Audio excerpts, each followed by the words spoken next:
پاکستان میں تم سر فہرست مانتے ہو تقی عثمانی کو، میں حاضر دماغ ہو کر اس مسجد میں اعلان کر رہا ہوں، جس کوٹ کے اندر جس چینل پر مجھے تم اپنے شیخ الاسلام تقی عثمانی کے سامنے بٹھاؤ گے، میں ثابت کروں گا کہ امام احمد رضا نے دیوبند والوں پر فتویٰ سچا لگایا تھا۔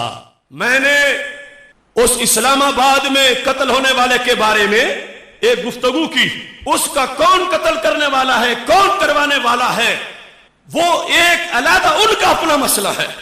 میں نے گفتگو کی اپنے مسلک کے لوگوں کے لیے، وہ لوگ جنہوں نے یہ میسج چلائے تھے کہ اس کے جنازے میں شرکت کرو، جو کہتا ہے کہ میرا حشر یزید کے ساتھ ہو، جو اعلانیہ کہتا ہے کہ میں دیوبندی ہوں، جس کو سپاہ صحابہ کے پرچم میں لپیٹ کے دفن کیا گیا، جس کا جنازہ سپاہ صحابہ کے لیڈر نے پڑھایا، وہ چھوٹی چھوٹی پدیاں جو یوتھ پارلیمنٹ کے نام سے فراڈ کر رہی ہیں اور سجدی یا رسول اللہ کے بیچ لگا کر اہل سنت کو دھوکہ دے رہے ہیں، وہ خسرنما مولوی کہ جنہوں نے اس کے لیے اپنی ٹویٹر پر شہید کے لفظ لکھے، میں نے ان ظالموں کو جھنجھوڑ کے کہا، ابھی ان سے تو میری بات ہی نہیں تھی، میں نے اپنے مسلک کے لوگوں سے کہا کہ تم فریب خوردہ ہو، تمہیں امام احمد رضا کی گھٹی نہیں ملی، ابھی صرف 2 پوسٹیں لگانے سے تم کہتے ہو کہ بڑا محافظ تھا نبوت کا۔ میں نے حدیث قرآن سے یہ ثابت کیا کہ صرف نیکی کے 1-2 کام دیکھ کر یہ نہ کہو کہ یہ پاس ہو گیا ہے، حنین میں وہ تو کافروں کو مار کے خود جہنم میں خود چلا گیا۔ لہذا ہم اپنے مسلک کے پابند ہیں، اور مسلک ہمارا روٹیاں نہیں، گروندہ نہیں۔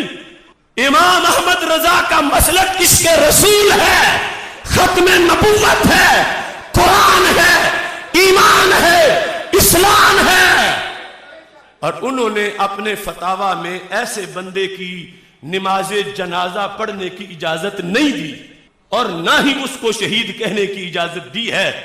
لہذا ہوش سے رہنا اور اپنا نقصان نہ کر بیٹھنا۔ یہ میں نے ان لوگوں کو کہا کہ جو نام نہاد رضوی سے تو چمٹتے ہیں اور رضا سے دور بھاگتے ہیں، کہ میرے امام احمد رضا نے تو قرآن و سنت سے یہ فتویٰ دیا تھا، حسام الحرمین۔ لہذا میں نے اپنوں کو یہ سمجھایا اور انہیں کہا اگر مناظرہ کرنا ہے، دلیل دینی ہے تو آ جاؤ، اور ہرگز مسل کے رضا سے تمہیں غداری نہیں کرنے دوں گا۔ جو رضا کو چھوڑ کے رضوی بنے گا، ہم اس کو جوتے کی نوک پہ رکھیں گے۔ یہ میں نے ان بھولے ہوئے لوگوں کو سمجھایا کہ امام احمد رضا کے نام کے لنگر کھانے والوں، فتویٰ ان کا یاد رکھو، کس کے جنازے کی پوسٹیں لگا رہے ہو، ان کے فرمان تو پڑھو فتاوی رضویہ شریف سے۔ تم اس کو یہ ہیرو بنا رہے ہو۔ اگر حنین کے میدان میں نبی کے گستاخ کو قتل کر کے بھی وہ جہنمی تھا، قزمان نامی بندہ، تو یہ صرف 2 پوسٹیں لگا کے یہ کیسے جنتی بن گیا اگر ایمان نہیں ہے؟ لہذا وہ گفتگو تھی میری ان لوگوں کے ساتھ جو فتاوی رضویہ کو مانتے، جو امام احمد رضا کو امام کہنے کے دعوے دار ہیں، اگرچہ مکار ہیں، ان سے تھی۔ اور باقی یہ لوگ تو میں سینے پہ ہاتھ رکھ کے کہہ رہا ہوں، تم کہاں سوئے تھے جب ممتاز قادری کا کیس میں لڑ رہا تھا؟ تم کہاں تھے جب پی جے میر کے پروگرام میں طاہر اشرفی کے طوطے میں اڑا رہا تھا؟ تم کہاں تھے جب پاکستان کے ہر ضلع میں ایف آئی آر مجھ پہ کٹ رہی تھی؟ تم کہاں تھے جب کئی لیڈر ٹرک سے چھلانگے مار گئے تھے ڈی چوک سے پہلے؟ میں لے کے گیا تھا ممتاز قادری کے قافلے کو ڈی چوک میں۔ سنے دیوبند والو، اب میری تم سے بات ہے، جو بھی بل سے باہر نکلے، اشرف آصف جلالی آ جاؤ مناظرہ کرو، جو بھی کماج سے بہ رہا ہے اشرف آصف جلالی آؤ مناظرہ کرو۔ میں کہتا ہوں پہلے ساجد میر سے تو پوچھ کے آؤ، پہلے عبدالرشید جلن کی بواسیر کا تو علاج کروا لو. تم عدم اعتماد کر دیا ہے سعودی عرب والوں نے, ریال کھا کھا کے تم کچھ نہیں کر سکے. وہ میرا نام نے ادھر بار بار کہہ رہے ہیں اور میں ان کو کہہ رہا ہوں, بات چل رہی ہے. پورے پاکستان میں تم سر فہرست مانتے ہو تقی عثمانی کو. میں حاضر دماغ ہو کر اس مسجد میں اعلان کر رہا ہوں, جس کوٹ کے اندر جس چینل پر مجھے تم اپنے شیخ الاسلام تقی عثمانی کے سامنے بٹھاؤ گے, میں ثابت کروں گا کہ امام احمد رضا نے دیوبند والوں پر فتویٰ سچا لگایا تھا. میں ہوں غلام رضا اور تمہارا بندہ میں نے نامزد کر دیا ہے. تاریخ تم نے نامزد کرنی ہے, فکس کرنی ہے, اور کوٹ جو چاہو گے میں آؤں گا. نجد والوں, دیوبند والوں, خادم رضوی کا نام لے کر میں تجھے مسلک اعلی حضرت پہ کیچڑ نہیں پھینکنے دوں گا. امام احمد رضا پر تجھے حملہ نہیں کرنے دوں گا. مسلک اعلی حضرت کو تار تار نہیں کرنے دوں گا. مسلک اعلی حضرت قرآن ہے, ایمان ہے, یہ میرا عقیدہ ہے. جس فورم پر بھی تم تقی عثمانی کو لاؤ گے میں سر پہ بل چڑھ کر اس سپریم کورٹ میں, ہائی کورٹ میں ثابت کروں گا کہ امام احمد رضا نے جو فتویٰ دیا تھا حسام الحرمین وہ سچا فتویٰ دیا تھا. آج ہماری تحریک پر آ کے جھنڈے گاڑنا چاہتے ہو اس قاتل جماعت کے جس نے سلیم قادری جیسے کتنے لوگوں کو شہید کیا. ہم کچے نہیں, حافظ الحدیث نے ہمیں پکا سبق پڑھایا ہے. آسیہ ملونہ کے بارے میں پوری دیوبندی ذریت کہاں تھی جب داتا صاحب کے سامنے میں نے فیصلے کی غلطیاں نکال کے ان کے منہ پہ مارا تھا. یہ لوگ بات کر سکتے ہیں. ان کا بہت بڑا سردار رفیع عثمانی, اس نے جنگ اخبار میں کھلا خط لکھا تھا جس کا مطلب تھا کہ فیصلہ صحیح ہے, جس کا مطلب تھا احتجاج ختم کرو. میرا جواب چھکا تھا پورے پاکستان میں, سارے اخبارات میں, بڑی بڑی سرخیوں میں نے جواب دیا تھا کہ تو اگر کچھ کر سکتا میرے سامنے آ کے کر, فیصلہ غلط ہے. باقی ہمیں پتا ہے ہم نے قادیانیوں کا مقابلہ کرنا ہے, ہمیں پتا ہے ہزار دشمن ہے, لیکن بارش سے بچنے کے لیے پرنالے کے نیچے کھڑے ہو جائیں. فر من المطر وقام تحت المیزاب. میر کیا سادہ ہے, بیمار ہوئے جس کے سبب اسی اختار کے لونڈے سے دوا لیتے ہیں. ایسا نہیں ہوگا. ہمیں پتا ہے کہ کن کن امور پر جو ہے اس وقت صرف نظر کرنا چاہیے. اصولی باتوں پر جو آئے گا ہم اس کو پستر کریں گے. رضا کے فکری بیٹے زندہ ہیں. اللہ اکبر. بھارت سے وہ ایک پہن کر سر پہ جو پاکستان کے بارے میں معاذ اللہ مرد آباد کے لفظ بول رہا تھا, میں اسے لاکھ بار مرد آباد کہتا اور اس جیسوں کو متنبع کرتا ہوں کہ تم اپنے ایمان کی فکر کرو.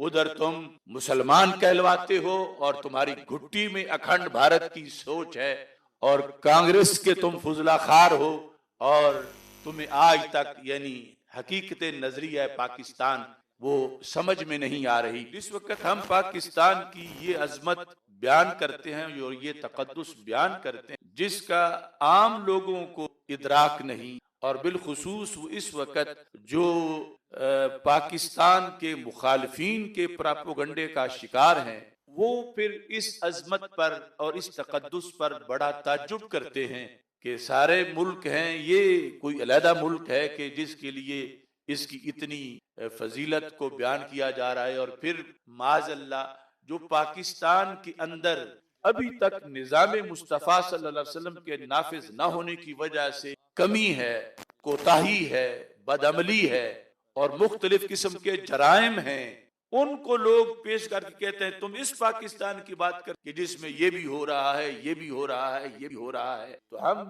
اس بات کو واضح کرنا چاہتے ہیں کہ جب بڑوں نے مسجد بنائی ہو اور پیچھے نااہل متولی بن جائیں اور اس مسجد میں جماعت بھی نہ ہو رہی ہو, تو مسجد ہی ہے, اس کا تقدس مسجد والا ہے.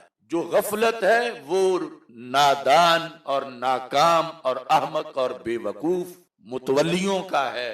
تو جو اس میں کمی ہے اس کمی کے ذمہ دار یقیناً مجرم ہیں، اور ہم ہر موقع پر قوم کو یاد دلاتے ہیں کہ پاکستان روئے زمین پر گویا کے ملکوں میں ایک مسجد ہے، اور مسجد کا امام منتخب کرتے وقت دیکھو کہ ہم نے کسے امام منتخب کرنا ہے جو پاکستان جیسی مسجد میں بحیثیت ملک کے سربراہ کے جماعت کرا سکے اور اس میں اسلامی نظام نافذ کر سکے۔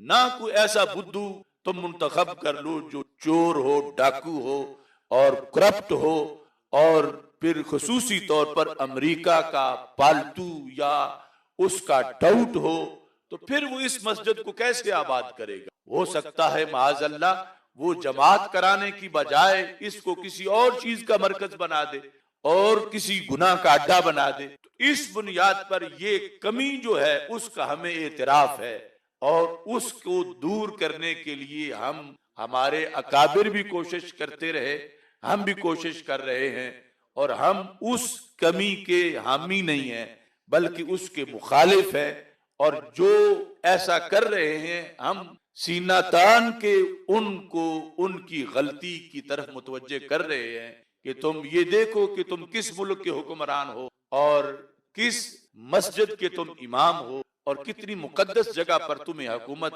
کرنے کا موقع ملا ہوا ہے۔ لیکن اس کا ہرگز یہ مطلب نہیں کہ کوئی مسجد کو مسجد ہی نہ سمجھے اور مسجد کے تقدس پر حملہ کرے اور مسجد کے خلاف ہو جائے۔